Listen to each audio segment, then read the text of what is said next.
Yeah. And that's why that meme of like the white guy with like a selfie in his truck with glasses and a hat and a beard on became so popular, is because like these people just want to argue about why they're right instead of being a little more open-minded at the fact that like, hey, people don't agree with me. And again, a lot of like political agendas or opinions come from your upbringing. And it's funny because in my family, they feel opposite how I feel, right? I'm not going to expose anybody, but at the end of the day, like, it's my family, it's my blood, I love them. But I've seen families like, I saw this girl on Facebook yesterday, because I'm always interested to see how people are celebrating this sort of stuff. Mm-hmm. And I saw, like, when I was younger, I would comment and I'd be like, I would get a little more involved and stuff. Now I'm just like, that sounds like an awful thing to do. Like, that's the last thing I need.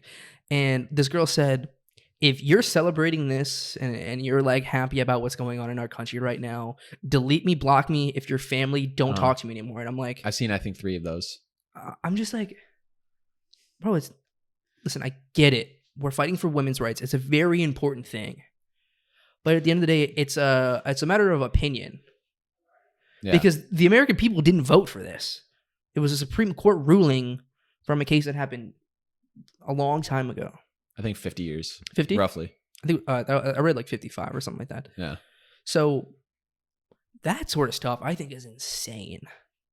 I think it's insane. Yeah. It's like you saying, like, it's like you hate the Lightning because you're a Panther fan, right? And I'm like, I'm a garbage scumbag people. Yeah, and you're like, you know what? I'm never doing a podcast again with you because you support the Lightning, right? And by the way, I don't. But I'm just, for example, right? Yeah. I think it's an insane thing. It's almost like these political parties are like, eventually we're going to be able to go to Vegas and be like, all right, what's the over-under on this president's term? Like, is he getting a second term? All right, cool. I'm putting 50 G's down on him getting reelected. Like, that's what we're rooting for people in office. Like, it's a sport. And I think it's so crazy. One thing I've had to put into my own head just to like help myself with that understanding is that like your opinion is coming from a good place. Like, you're not disagreeing with me because you're thinking evil ways or whatever. Like, from your point of view, this is what's right and this is how it should be. Like you were saying earlier, and like that is something that I had to like figure out for myself. I was like, yeah, I mean, they're not purposefully like hateful people. Yeah. Or I shouldn't say who's they? You. You're not a purposefully, Kyle. You're stupid and I hate you and you're a monster. But it's not your fault. Yeah. It's just your family's for raising you the way they raised you. And you're just dumb and stupid. That gets me into my next question. Growing up, was your family super political? Were they always like? Because I've seen a lot of stuff where it's like I only teach my kids to vote the way I vote, which might be right or left. Well, I know my mom is. Oh, maybe I shouldn't have said. Someone in my family, you'll let out. So someone in my family is super diehard Republican. Someone else in my family, in my immediate family, super. They claim to be moderate, but I mean, he was pretty left. Like, that's usually how it is, though. In families where the large amount of people might lean one way, there might be like a few outsiders or whatever that consider a different way, but they just go, no, I'm independent. I don't agree with either side. Well, I feel like he just said that so because my extended part of the family are all ranging from pretty right to far right, or maybe pretty right to like dead right. And then I have so like he was probably like just trying to get. And I don't like explaining without giving names. It's hard for me. It is, but either way. And then I had another set of family who I used to live with for a little bit, who are very, very left leaning. So, but I mean, at the end of the day, we were all able to eat dinner together, do stuff like that. I'm happy. Yeah.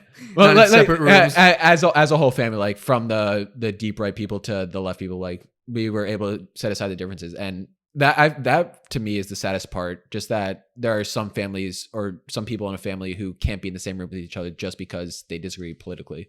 Yeah. And it's like, it's really throwing away family over for not agreeing. Yeah. And I'll say in my experience, I was never raised to believe like one way or another. Like I've definitely had it out with Yeah. family members.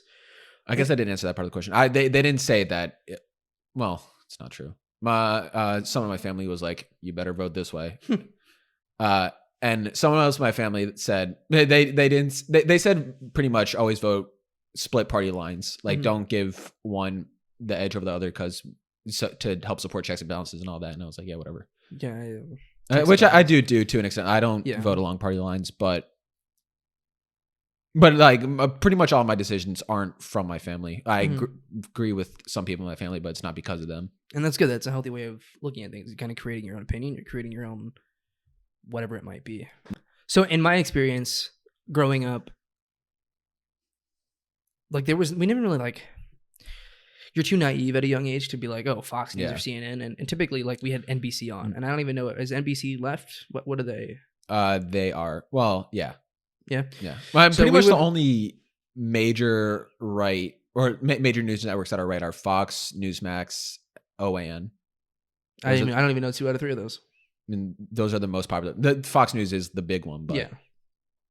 So growing up, I mean, we always had the news on, but it was never like politics. It was never like maybe stock market. You know, it was more just like local news and things like that. My parents never put any pressure on me to believe in one thing or another. They always were just like teaching the idea to just choose for yourself. Like, what is best for you, and how do you think that a specific vote might affect your family in the future? You know, like when you're a dad and you have children, you'll put that into a little bit more perspective as to like what that means. And so growing up, I always took that and I was like, okay, I'm just going to develop my own opinion and my own thoughts. And so that kind of worked out for me in a sense. And the first experience that I had was obviously the 2016 election, where it was like massive amount of growth in that area, because it's like, again, you become so entangled in these conversations and these arguments, and you're at the end of the day, you're just like, oh my god, all right. You want to know something funny in terms of being young and naive when it comes to politics? Sure. At the time of the 2016 election, if I was able to vote at that point, I would have voted for Bernie. With as much as I knew. Can I be honest with you? I probably would have voted Bernie in the last 2 elections. Yeah? Yeah. Did you? No. I haven't voted. Oh, yeah. I haven't. I only tell people that to piss them off. Like when we had those conversations with Zach, and he's like, you're obviously voting for blah, blah, blah. And I remember just being like, I'm not going to tell you who I voted for. Like we had conversations based off like who, like we watched the debates together, right? Trump and Biden, was it? Yeah. And like we had a good time, and I just found it funny. Like I had casual, watching, because again, it's not going to affect my life in a great deal. And so I've never voted, and people preach to exercise your vote, and I'm totally cool with that. I just don't think that, like, I know a lot of people that haven't voted.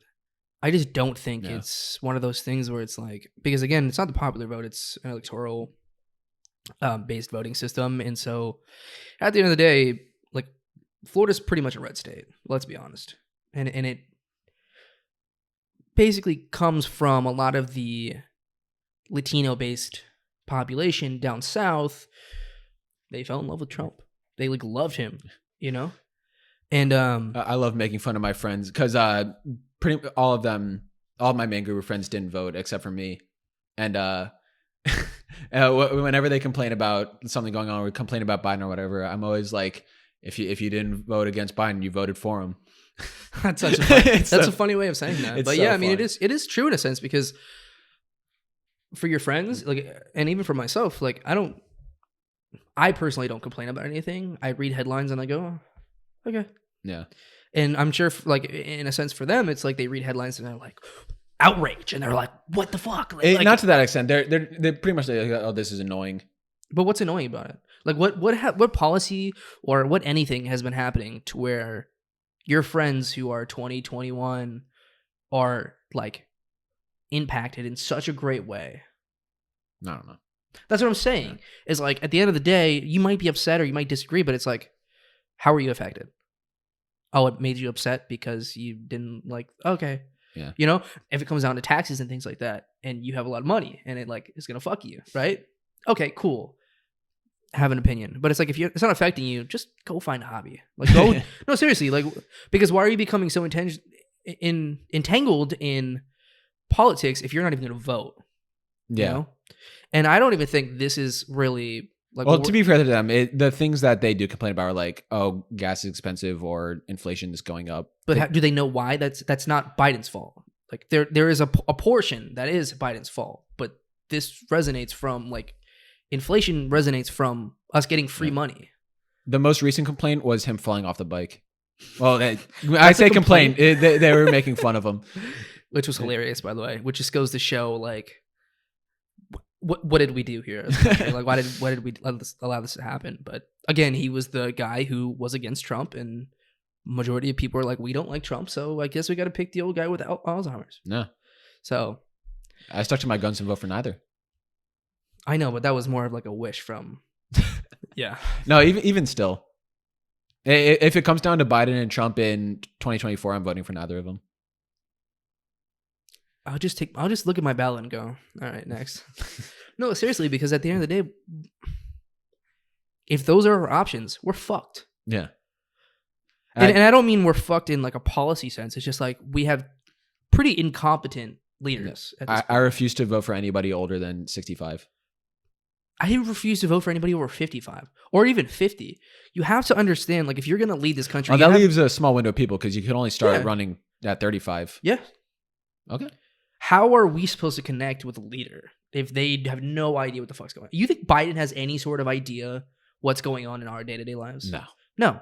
And so this